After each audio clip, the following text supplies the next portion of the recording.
Hello, ladies and gentlemen. This is Eddie Marcus, once again, spokesman and advocate of basic human rights for all people. I got a problem. I want to talk about the subject matter. Inheritance stolen. You know what an inheritance is, right? Well, usually when you think of an inheritance, you think about some benefit that you are going to receive after someone has passed on, and they're leaving perhaps some stuff that they had before their demise, and they directed that you should be the recipient of it. Some of you probably have had some very strange experiences with things similar to this. For instance, how many spouses, when your significant other passed along, thought that what that one had that passed was going to be yours, only to find out that it was bequeathed to someone else?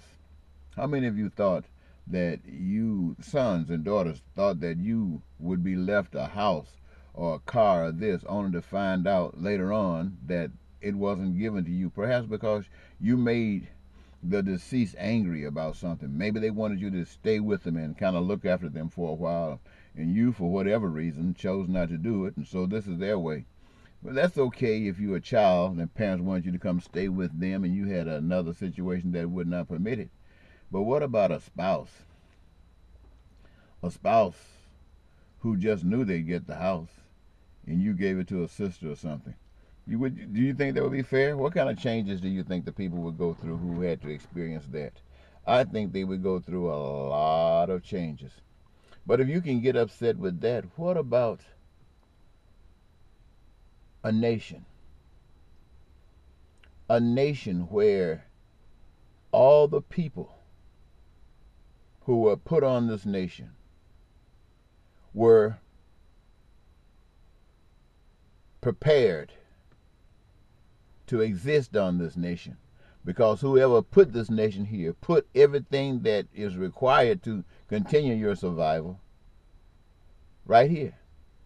And whether you survived or not, depending upon how you responded to what had been left to and for you. I'm specifically talking about America. I'm specifically talking about the earth and God. I'm talking about all this earth. I'm talking about all this water. I'm talking about all the flowers and all the trees and all the insects and all the animals and all the sky and all the oxygen and all the wind and all the storms and all the clouds and all the human beings and all their wonderful desires, and all of these things made by power outside of you and I. And each of us want to live in peace and be prosperous and have a happy life. And that means basically that those things that are essential for our survival are met. And most of these things are in our control. Food, clothing, shelter, education, and health care. And a job is to make sure that these things get met. And then you live in a society where somebody comes and tells you, it's like you've been gone away for a while. And so they take everything, even though it was left for you in the will. You weren't around at that time, but you were supposed to hold it until they were supposed to hold it until you were found. Only when you were found, they had fixed it up some kind of way to keep you hidden, to keep the information about your portion hidden. You couldn't get it. And then one day you found out about it. What do? Do you say, oh, well, I guess I stayed out too long? Or do you keep on living on the streets, hungry, eating out the garbage cans, going without health care? Do you keep on doing these things because they decided to rob you and keep you ignorant, like there was nothing left for you? Or do you believe that the power that made you, just by observation, prepared for you just as these others have been prepared for? And if you do, what do you do about it? This is the situation that we are in, America. We're in this situation where we've been robbed. The majority of us have been robbed by the few. Some of them call themselves the 1%ers. They're robbers. Everybody that supports those 1%ers, they're robbers. And those who just sit back and say, I can't do anything about it, you give allegiance to the robbery. And so I just have to say to you, ladies and gentlemen, that the troubles that you experience right now are basically empowered by you. So I'm going in here today, having fought for you about at least 35 years, telling you that you've been robbed, and even looking at the presidential election of 2016, where they put two evil representatives before you, and you went to the polls and voted for evil. So all the evil that I speak to you about and all the evil that others speak to you about, you might as well accept it, because it is straight up evil. And you gave life to it. You accepted this evil. And now you got an evil president. You got to trying to set up the Congress so the Congress can forever be evil. You're trying to set up the Supreme Court so that it could be evil and maintain evil. And what's going to happen to the people who are not evil? Just wrap up in plastic somewhere and hide, or stand up and be killed?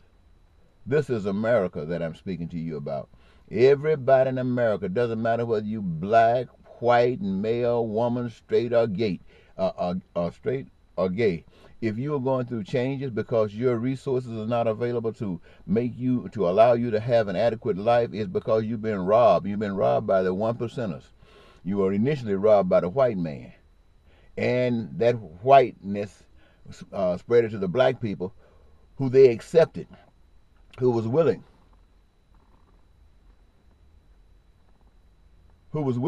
to work against you in the name of what little bit they can get out of the deal. And they are supporting your robbery. So everybody that's in America that's not standing up to gain the things that God prepared for them, you are in compliance with evilness. I know there are a lot of good people who hate to see the things that's going on, and they would love to do something about it, but they don't have the spirit. They would love to do something about it, but they are under fear. They would love to do something about it, but they don't know God, and so they give allegiance to the devil. Don't think God's going to let you out of there because you didn't know God enough, but you were scared of the devil. Or you knew God a little bit, but you didn't know him enough, and you're scared of the devil, so you gave allegiance to the devil. The only reason that capitalism has taken over America and people are suffering in America for lack of the things that are essential for their survival is because the American people have sold themselves out to the devil. What does that mean? That means all of these churches, especially the mega churches, when you hear those, I'm not going to call the preacher's name, but when you hear those mega churches talking about how much money they got, how many programs they advocate for, who they support and stuff like this, do you ever hear any of them coming out telling you that this nation is anti-God? Do you ever hear any of that? No, you don't. Why? Because these churches work for the devil. I know you don't believe that. I know you don't want to hear this.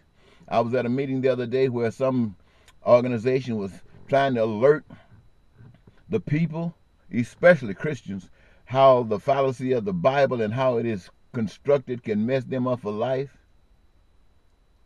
And one of the participants in the debate, if you want to call it that, stood up and said that the people who were arguing against the Bible need to go back. They didn't get the message. They need to go back and have some more studies because they didn't learn it. And what was actually being said is this: we accepted the indoctrination. You haven't. And so, brother, you got to go back and learn some more before you come back and talk to us. These people are trying to clear you from the bull. They're not saying that the whole Bible is wrong. They're saying that for every truth in the Bible, there's a lie. For instance, that the truth says thou shalt not kill. The lie says go into a community and kill everything that's there. Every person, every man, every woman, every old one, every child, every animal. Now, doesn't that sound like a lie to you? I mean, how smart do you have to be to recognize a lie? So this is what they were saying. But a person who was indoctrinated by the Bible believes that thou shalt not kill is a statement from God, and go and kill everybody you see is a statement from God. And if you can see that those two statements cannot be from God, and then this one person tell you, you got to go back. You're not indoctrinated enough. I just thought I'd share that with you, ladies and gentlemen. I want you to know one more time that you've been robbed, and you've given permission to stay robbed. So what am I going to do? Well, I think I'll try to hook up some communication to the mayor of Woodbury, to the Department of Justice, Attorney General's office here in Minnesota, and to the governor, and state my case about I want all of the things that God has prepared for me to be released. I don't care how many laws they got passed to deny me that. I don't care how much support they got from you, the people. I want mine so I can take care of myself, as old as I am, my children, my family, my grandchildren, my great-grandchildren, put them on the right path. That is, that God prepared that they should have peace and prosperity and joy in life. Never suffer for food, clothing, and shelter. Never suffer for education. Never suffer for health care. Never suffer for a job. And so I'm making these communications known to you because I'm reaching out there. I can't force these people to do anything. But I'm one man who believes in God. I'm one man who knows that there's a God. And I'm going to stand up for what I told you God has prepared for you. You can denounce it, reject it as long as you want to. But I'll stand up by myself for what is God's right to what? To do for us. To do for me. So I'm going to leave it there. This is Eddie Marcus, spokesman and advocate for basic human rights, saying I sure wished I had came into the world with a different set of people. But I didn't. So I guess I just have to accept this as a condition and a responsibility that is perhaps the reason that I'm here to try to do whatever I can to wake a sleeping giant, to wake up all of you prisoners, to wake up all of you who are asleep. Until next time, Eddie Marcus. Bye-bye.